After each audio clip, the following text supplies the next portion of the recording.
ওয়ালা সাউফা ইয়ারদা, চিরাই তোমার রব তোমাকে সন্তুষ্ট করবেন, রাজি করায় দিবেন, এমন জিনিস তোমাকে দেওয়া হবে, তুমি রাজি হয়ে যাবে। এক নাম্বার হলো আল্লাহ পাক রব্বুল আলামিন তাকে এমন জিনিস দান করেছেন, জাহান্নাম থেকে মুক্তির ঘোষণা দিয়ে আল্লাহ তাআলা তার মনটাকে আল্লাহ তাআলা খুশি করে দিলেন। বলেন সুবহানাল্লাহ।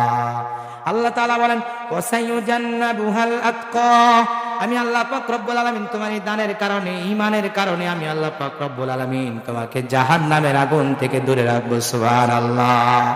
এর চেয়ে বড় পাপ কি আর কিছু আছে বলেন? 2 নাম্বার, জান্নাতের 8টি দরজা থেকে আহ্বানের সম্মান। হযরত আবু বকর রাদিয়াল্লাহু তাআলা আনহু রাসূলুল্লাহ সাল্লাল্লাহু আলাইহি সাল্লামকে বলেন, ওগো পয়গম্বর, যারা জোড়ায় জোড়ায় দান করে জান্নাতের দরজা থেকে তাদেরকে ডাকা হবে, এক এক দরজা থেকে তাদেরকে ডাকা হবে। ইয়া রাসূলুল্লাহ, এমন কি কেউ আছে যাকে জান্নাতের প্রতিটা দরজা থেকে তাকে ডাকা হবে? আল্লাহ নবী সাল্লাল্লাহু আলাইহি সাল্লাম বলেন, নাম, হ্যাঁ আছে আছে। ও আরজু আন তাকুনা মিনহু আবু বকর, তুমি শুনে রাখো, আমি মনে করতেছি যে ফেরেশতারা জান্নাতের প্রত্যেকটা দরজা থেকে ডাকবে, তাদের মধ্যে তুমি একজন। আল্লাহু আকবার। এর চেয়ে বড় পাওয়ার কি আছে? 3 নাম্বার, পবিত্র কোরআনে নবীজির সাথী উপাধি। কোরআনের মধ্যে আল্লাহ পাক রব্বুল আলামিন আবু বকরকে নবীর সাহিবুল গার, নবীর সাথী হিসেবে উপাধি দিয়েছিলেন। আল্লাহ রাব্বুল আলামিন বলেন, ইয়াকুলু লিসাহিবিহি লা তাহজান ইন্নাল্লাহা মা'ানা, যখন তিনি ওই যে ঘর একটা ইয়ার ভিতরে ছিলেন, হিজরতের সময় গুহার মধ্যে যখন ছিলেন, হিজরতের সময় ওই গুহার মধ্যে থাকাকালীন সময় চিন্তিত হয়ে গেলেন, আমরা তো একটু পরে ধরা খেয়ে যাব। তখন আল্লাহ পাক রব্বুল আলামিন সান্ত্বনা দিলেন, ইয ইয়াকুলু লিসাহিবিহি, ও নবীর সাহেব, নবীর বন্ধুকে আল্লাহ তাআলা বললেন, লা তাহজান, ভয় করো না, ইন্নাল্লাহা মা'ানা, আল্লাহ আমাদের সাথে আছে। সুবহানাল্লাহ। তাহলে আল্লাহ তাআলা সরাসরি লিসাহিবিহি, লিসাহিবি মুহাম্মদ, মুহাম্মদ সাল্লাল্লাহু আলাইহি ওয়াসাল্লামের সাথী আল্লাহ তাআলা উপহার দিলেন এই আয়াতের মধ্যে। 4 নাম্বার, আল্লাহ পাক রব্বুল আলামিন হযরত আবু বকর রাদিয়াল্লাহু তাআলা আনহুকে, নবীর আগে কেউ জান্নাতে যেতে পারবে না, আর নবীর উম্মতের মধ্যে আবু বকরের আগে কেউ জান্নাতে যেতে পারবে না। সুবহানাল্লাহ। আমা ইন্না ইয়া আবা বকরিন আউয়ালু মান ইয়াদখুলুল জান্নাতা মিন উম্মতি, ও আবু বকর, আমার উম্মতের মধ্যে তুমি সর্বপ্রথম জান্নাতে যাইবা। আল্লাহু আকবার বলে। 5 নাম্বার হলো দুনিয়াতে জাহান্নাম থেকে মুক্তির আতিক উপাধি দেওয়া। হযরত আবু বকরের অন্য উপাধি সিদ্দিক, তার মধ্যে সাহেব, তার মধ্যে একটি হচ্ছে আতিক, একটি উপাধি আল্লাহ নবী হাদিস শরীফে দিয়েছেন। আল্লাহ পাক রব্বুল আলামিন দুনিয়াতেই তাকে জাহান্নাম থেকে মুক্তির ঘোষণা দিয়েছেন। রাসূলুল্লাহ সাল্লাল্লাহু আলাইহি ওয়াসাল্লাম বলেন, আনতা আতিকুম মিনান নার, আনতা আতিকুল্লাহ মিনান নার, তুমি আল্লাহ তাআলার পক্ষ থেকে মুক্তি পানেওয়ালা একজন জান্নাতি মানুষ। আল্লাহু আকবার বলেন। জাহান্নাম থেকে মুক্তি পানেওয়ালা একজন মানুষ আল্লাহ তাআলা তোমারে জান্নাতি বানাবে। 6 নাম্বার, আল্লাহর নবী দুনিয়াতে আবু বকরকে জান্নাতের সার্টিফিকেট দিয়েছেন। বলেন সুবহানাল্লাহ।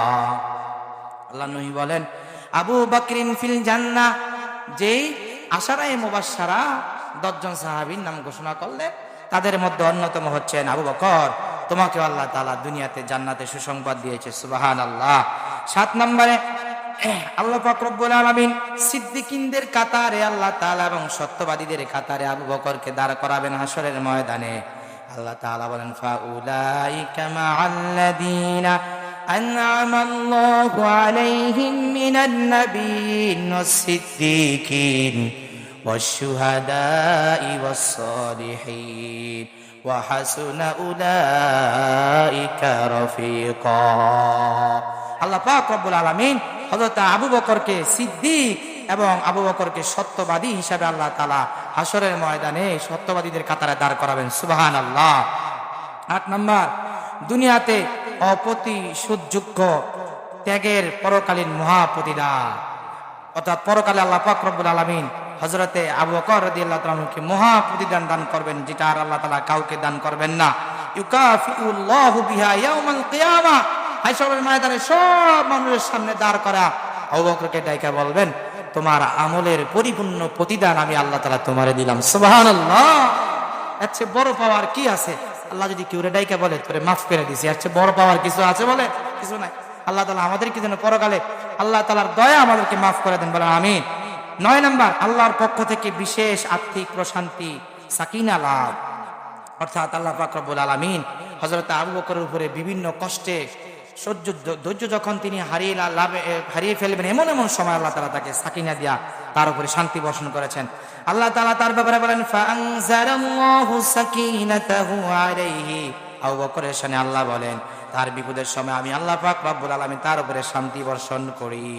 10 নম্বরে, নবীজির পর উম্মতের অভিভাবকত্ব ও নেতৃত্বের মর্যাদা।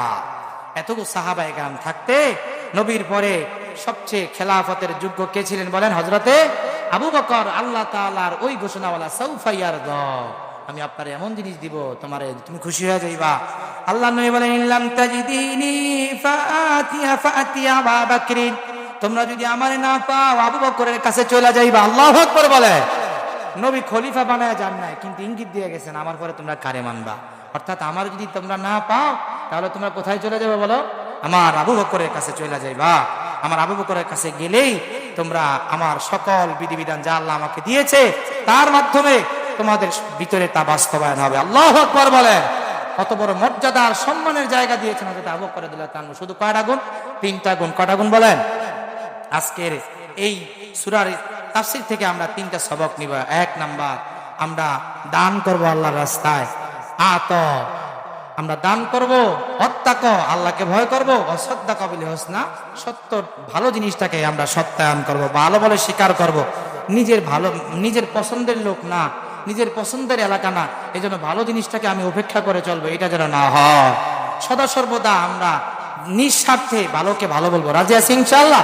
যদি ভালোকে ভালো মনে করতে পারি, আল্লাহ পাক রব্বুল আলামিন ইনশাআল্লাহ এই সূরা যে তাফসীর করলাম এর কিছু গুণাগুণ আমাদের মধ্যে আসবে। আর এটা হচ্ছে আত্মার খোরাক, সদর, আমাদের হৃদয়ের খোরাক।